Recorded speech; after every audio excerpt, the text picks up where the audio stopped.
সুপ্রিয় ভিউয়ার্স, আসসালামু আলাইকুম। আজকে আমি আপনাদের সাথে শেয়ার করব ডিম দিয়ে আলুর ডাল রান্নার একটি রেসিপি। আপনারা ভাবছেন আলুর আবার ডাল হয় নাকি, কিন্তু আমার আজকের এই রেসিপি ফলো করে যদি আপনি বাড়িতে এই আলুর ডালটা রান্না করেন তাহলে সকলে চেটেপুটে খেয়ে নেবে। তাই আমার আজকের এই ভিডিওটি না টেনে প্রথম থেকে শেষ পর্যন্ত দেখতে থাকুন, নিশ্চয় আপনাদের ভালো লাগবে। আলুর ডালের এই রেসিপিটি তৈরি করার জন্য এখানে আমি কিছু আলু নিয়ে নিয়েছি, আর আলুগুলোকে মাঝখান দিয়ে কেটে ছোট ছোট টুকরো করে নিয়েছি, তাতে আলুগুলো সহজেই সিদ্ধ হয়ে যাবে। আর আলুগুলোকে পরিষ্কার ঠান্ডা পানি দিয়ে ধুয়ে পরিষ্কার করে নিয়েছি।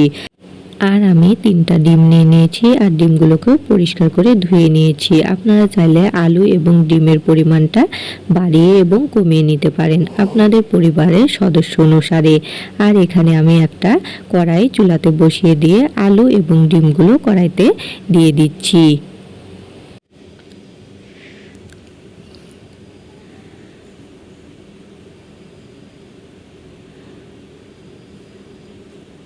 আলু এবং ডিমগুলো আমি কড়াইতে দিয়ে দিলাম। এখন আমি সিদ্ধ হওয়ার জন্য কিছুটা পানি দিয়ে দিব। এখানে আমি এরকম মগের 1.5 মগ পরিমাণ পানি দিয়ে দিয়েছি। দেওয়ার পর এখন আমি আধা চা চামচ পরিমাণ লবণ দিয়ে দিলাম। এখন আমি ঢাকনা দিয়ে ঢেকে ডিম এবং আলুগুলোকে সিদ্ধ করে নেব। আমি ঢাকনা দিয়ে ঢেকে দিলাম আর গ্যাসের চুলাটাকে অন করে দিলাম। কিছুক্ষণ অপেক্ষা করার পর এখন আমি ঢাকনাটা উঠিয়ে আলুগুলো এবং ডিমগুলোকে একটু নাড়াচাড়া করে দিব, তাতে সহজে ডিম আর আলুগুলো সিদ্ধ হয়ে যাবে। এখন আমার নাড়াচাড়া হয়ে গেলে আবারও ঢাকনা দিয়ে ঢেকে দিলাম। আরও কিছুক্ষণ পর ঢাকনা উঠিয়ে এখন আমি চেক করে নিব আলুগুলো সিদ্ধ হয়েছে কিনা। আমার আলুগুলো একদম ভালো মতো সিদ্ধ হয়ে গিয়েছে। আমি একটা গামলাতে এগুলো নামিয়ে নিয়েছি। আর এখন আলু আর ডিমগুলো খোসা ছাড়িয়ে নিব। আমি আলু এবং ডিমগুলো খোসা ছাড়িয়ে নিয়েছি, আর আলুগুলোকে এখন আমি হাত দিয়ে ম্যাশ করে নিব।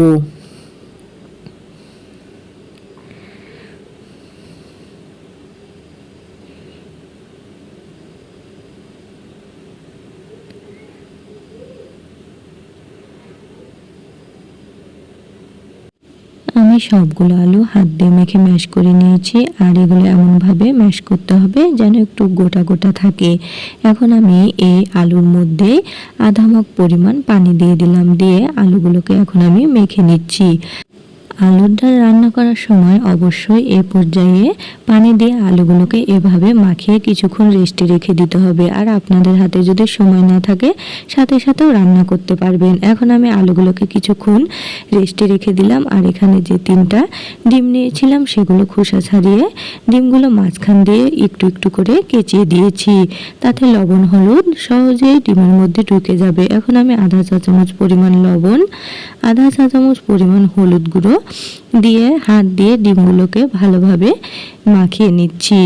এমনভাবে ডিমগুলোকে হলুদ লবণ মাখিয়ে নিতে হবে যেন প্রতিটা অংশে হলুদ লবণ ভালো করে মেখে যায়। এখন আমার ডিমগুলো মাখানো হয়ে গিয়েছে। এখন এগুলো কিছুক্ষণ রেস্টে রেখে দিলাম। আর চুলাতে একটা কড়াই বসিয়ে দিয়ে কড়াইতে কিছুটা পানি ছিল সেগুলো জাল দিয়ে শুকিয়ে নিলাম। এখন কিছুটা রান্নার তেল দিয়ে দিলাম। তেলটা একটু গরম হয়ে আসলে এখন আমি ডিমগুলো দিয়ে ভেজে নিব। আমি ডিমগুলো দিয়ে দিলাম। দেওয়ার পর এখন আমি নেড়ে চেড়ে ডিমগুলোকে ভেজে নিচ্ছি।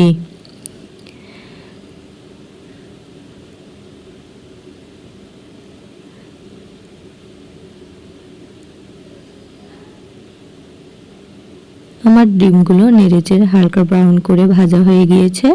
এখন আমি ডিমগুলোকে উঠিয়ে নিলাম। আমার কড়াইতে যে তেল আছে ওই তেলে কিছু পেঁয়াজ আমি দিয়ে দিলাম। দেওয়ার পর এখন আমি পেঁয়াজগুলো নেড়েচেড়ে বেরেস্তা করে নিব।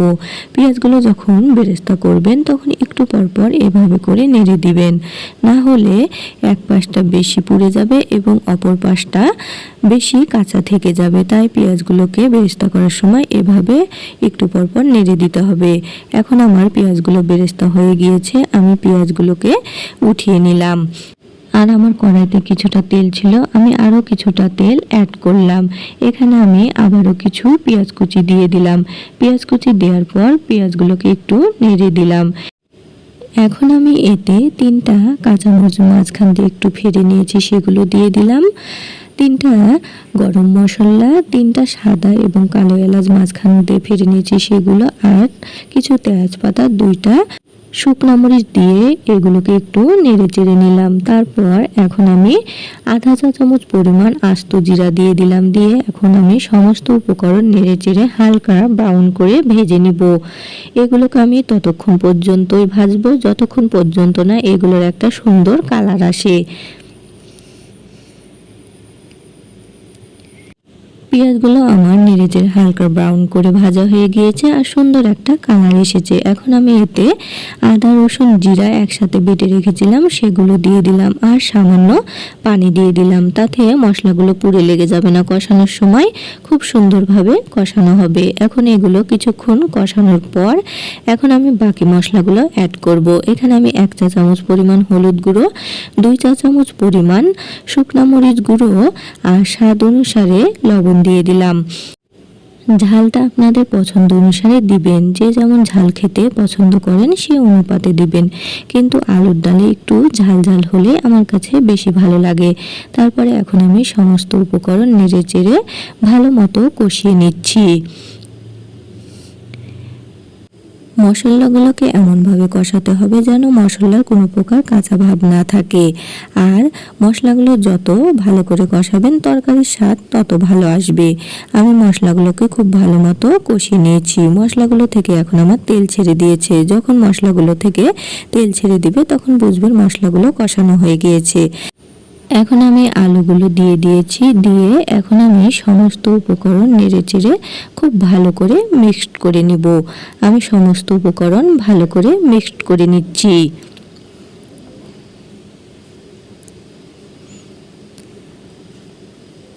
আমি সমস্ত উপকরণ নেড়েচেড়ে মিক্সড করে নিয়েছি। এখন আমি ঢাকনা দিয়ে ঢেকে কিছুক্ষণ কষিয়ে নিব। কিছুক্ষণ পর ঢাকনা উঠিয়ে এখন আমি এগুলোকে ঢাকনা ছাড়াই কিছুক্ষণ এভাবে নেড়েচেড়ে কষিয়ে নিব। আমি ততক্ষণ পর্যন্ত এভাবে নেড়েচেড়ে কষাবো যতক্ষণ পর্যন্ত না আলুগুলোর যে পানি আছে সেগুলো শুকিয়ে যায়। আর এ পর্যায়ে আলুগুলো এভাবে খুব ভালো করে নেড়েচেড়ে কষিয়ে নেবেন। যত ভালো করে কষাবেন আলুর ডালটা রান্নার পর খেতে তত ভালো লাগবে। এখন আমার আলুগুলো থেকে পানিটা শুকিয়ে গিয়েছে আর এখন এগুলো কড়াইতে লেগে ধরছে। এখন এগুলো আমার কষানো হয়ে গিয়েছে। এখন আমি পানি দিয়ে দিব।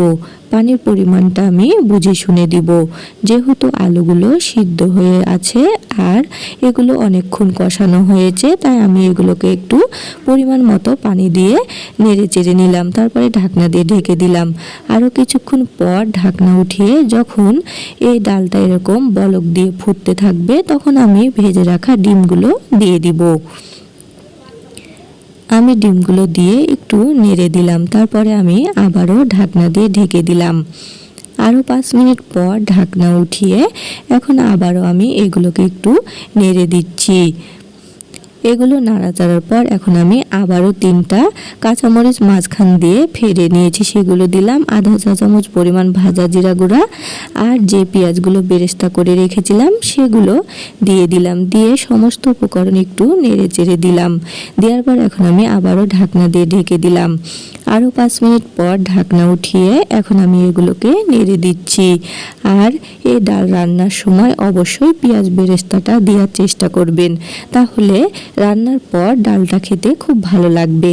এখন আমার আলুর ডালটা রান্না হয়ে গিয়েছে আর আমি ডালের ঘনত্বটা এরকম গাঢ় রাখবো। এগুলো বেশি পাতলা করলে খেতে ভালো লাগবে না। এখন আমি ঢাকনা দিয়ে ঢেকে চুলা অফ করে কিছুক্ষণ দমে বসিয়ে দিব। আমি ঢাকনা দিয়ে ঢেকে দিলাম। কিছুক্ষণ দমে রাখার পর এখন আমার আলুর ডালটা দেখুন কি সুন্দর হয়েছে। এখন আমি এগুলোকে পরিবেশন করেছি একটা বাটিতে। কি অসাধারণ একটা কালার এসেছে। ভিডিওটি ভালো লাগলে সবাই অবশ্যই বেশি করে লাইক, কমেন্ট এবং শেয়ার করবেন। সবাই ভালো থাকবেন। আজ এই পর্যন্তই। আল্লাহ হাফেজ।